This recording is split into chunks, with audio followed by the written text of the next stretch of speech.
How does race consciousness affect your work? I write about black people. And the reason why I write about black people, because as a playwright, I don't see myself reflected on stage very often. And when I do see myself reflected, it's like in a servant role, or it's not very complex. So my ultimate goal in this lifetime is to create a body of work that has a complex array of African American characters in it. I always want to write work. I write plays that are extremely complex in that they are unafraid of tackling the big issues in our society, such as racism, such as classism, such as homophobia within the black community.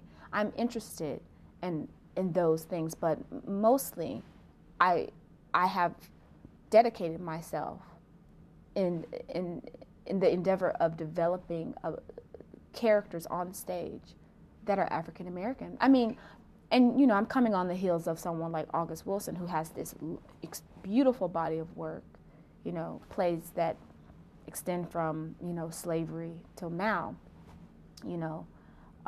But most of those plays contain predominantly male roles, African American male roles. And so, you know, as a person who is a young black woman, I want to see the intersection of that. I want to see female and black characters on stage. And so, you know, I tend to write really wonderful roles for black women. I mean, I write great roles for black men too, but I see that there is a dearth, you know, of work for young African American actresses.